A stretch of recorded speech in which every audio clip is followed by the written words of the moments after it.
بسم اللہ الرحمن الرحیم۔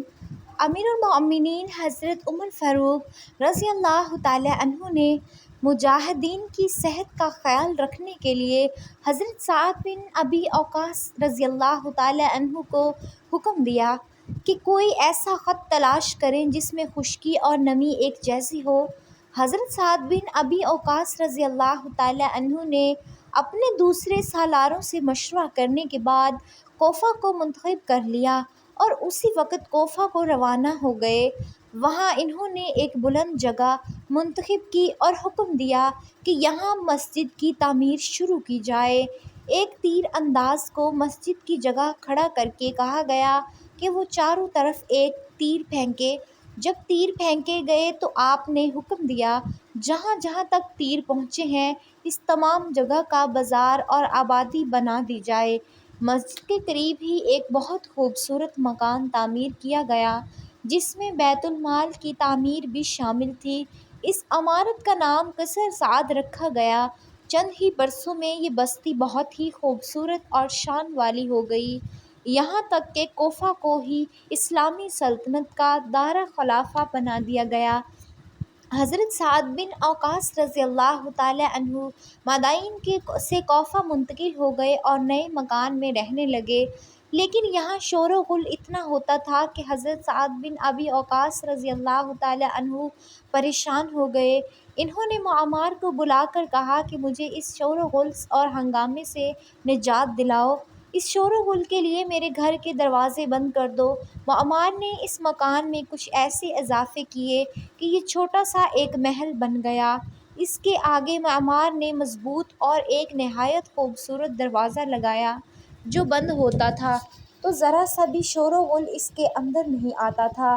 ایک بار وہاں سے کوئی شخص مدینہ منورہ آیا اور امیر المومنین حضرت عمر رضی اللہ تعالی عنہ سے ملا۔ کوفہ کے متعلق بات چلی تو اس شخص نے امیر المومنین حضرت عمر رضی اللہ تعالی عنہ کو بتایا کہ امیر لشکر سعد رضی اللہ تعالی عنہ نے محل جیسا مکان تعمیر کروایا ہے اور اس کے سامنے ایک محل جیسا دروازہ لگایا ہے۔ حضرت عمر فاروق رضی اللہ تعالی عنہ نے یہ بات سنی تو ایک صحابی محمد بن مسلمہ رضی اللہ تعالی عنہ کو بلایا اور حکم دیا کہ اسی وقت کوفہ روانہ ہو جاؤ اور سعد کے مکان کے دروازے کو بغیر پوچھے آگ لگا دینا اور پھر یہ خط اسے دے دینا اور وہیں سے واپس آ جانا۔ محمد بن مسلمہ رضی اللہ تعالی عنہ اسی وقت روانہ ہو گئے۔ لمبی مسافت کے بعد کوفہ پہنچے۔ حضرت سعد بن وقاص رضی اللہ تعالی عنہ کو اطلاع ملی تو انہوں نے انہیں بلایا۔ وہ حضرت سعد رضی اللہ تعالی عنہ کے گھر گئے لیکن اس کے اندر جانے سے انکار کر دیا۔ حضرت سعد رضی اللہ تعالی عنہ باہر آئے اور انہیں کہا کہ وہ پہلے اندر چل کر کھانا کھائیں۔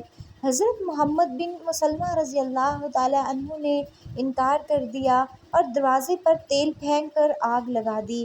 حضرت سعد بن وقاص رضی اللہ تعالی عنہ اس خیال سے چپ رہے کہ یہ کوئی حکم ہے جس کی تعمیل ہو رہی ہے۔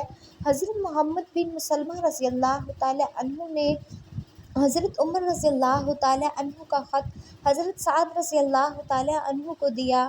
انہوں نے خط پڑھا۔ حضرت عمر رضی اللہ تعالی عنہ نے لکھا تھا، مجھے اطلاع ملی ہے کہ تم نے اپنے لیے محل تعمیر کروایا ہے اور اسے ایک خوبصورت قلعے کی شکل دے دی ہے اور تم نے اس کا نام قصر سعد رکھا ہے۔ میں سمجھ سکتا ہوں کہ تمہارے دروازے پر ان لوگوں کے لیے رکاوٹ پیدا ہوگی جو تم تک پہنچنا چاہتے ہیں۔ یہ تمہارا محل نہیں، یہ تمہارا اور امت کی ہلاکت کا محل ہے۔ اس میں تم نے بیت المال تعمیر کروا کر اسے اپنے محل کا ایک حصہ بنا ڈالا ہے۔ بیت المال پر باقاعدہ پہرہ کھڑا کیا جاتا ہے، اس پہرے کی وجہ سے تمہارے محل میں بھی کوئی داخل نہیں ہو سکتا۔ بیت المال کو فوراً وہاں سے ہٹا دو تاکہ جو کوئی تم تک پہنچنا چاہے اس کے لیے پہرے کی وجہ سے روک ٹوک نہ ہو۔ اپنے اور لوگوں کے درمیان کوئی رکاوٹ نہ رکھو۔ دروازہ جل رہا تھا۔ حضرت سعد بن ابی وقاص رضی اللہ تعالی عنہ نے حضرت عمر رضی اللہ تعالی عنہ کا حکم نامہ پڑھ کر محمد بن مسلمہ رضی اللہ تعالی عنہ کو بتایا کہ انہوں نے یہ دروازہ کیوں لگایا تھا۔ انہوں نے کہا کہ میں اس ملک کا امیر ہوں اور امیر لشکر بھی ہوں۔ مجھے اطمینان اور سکون چاہیے تاکہ میں صحیح فیصلے کر سکوں اور لوگوں کی بھلائی کے لیے سوچ سکوں۔ محمد بن مسلمہ رضی اللہ تعالیٰ عنہ مدینہ واپس آئے اور حضرت عمر رضی اللہ تعالیٰ عنہ کو بتایا کہ وہ حکم کی تعمیل کر آئے ہیں۔ اس کے ساتھ ہی انہوں نے حضرت عمر رضی اللہ تعالیٰ عنہ کو بتایا کہ حضرت سعد بن ابی وقاص رضی اللہ تعالیٰ عنہ نے کیا عذر پیش کیا ہے اور اس قسم کا دروازہ لگانے کی وجہ کیا تھی۔ حضرت عمر فاروق رضی اللہ تعالیٰ عنہ کی عظمت ملاحظہ ہوا۔ انہوں نے یہ نہیں کہا کہ انہوں نے جو حکم دیا تھا وہ بالکل صحیح تھا۔ انہوں نے محمد بن مسلمہ رضی اللہ تعالیٰ عنہ سے کہا کہ انہیں یہ عذر قبول کر لینا چاہیے تھا، اندھا دھند حکم کے حاکم کی تعمیل نہیں کرنی چاہیے تھی۔ حضرت عمر رضی اللہ تعالیٰ عنہ نے کہا، اگر تم نے اپنی آنکھوں سے کوئی اور صورتحال دیکھی تھی اور اس کی صحیح وجہ تمہیں معلوم ہو گئی تھی تو تم میں اتنی سوچ اور اتنی جرأت ہونی چاہیے تھی میرے حکم کی تعمیل نہ کرتے۔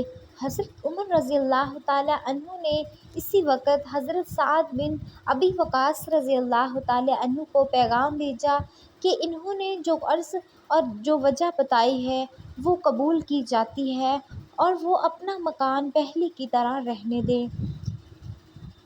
یہ تھا مسلمانوں کا کردار جس نے انہیں عراق اور شام سے رومیوں اور فارسیوں کا صفایا کرنے کی طاقت دی اور انہوں نے وہاں ایسی حکومت قائم کی کہ وہاں کے لوگ جوک در جوک اسلام قبول کرتے چلے گئے۔ آپ سب سے گزارش ہے اسلام سیکھیں چینل کو ضرور سبسکرائب کریں۔ اللہ حافظ۔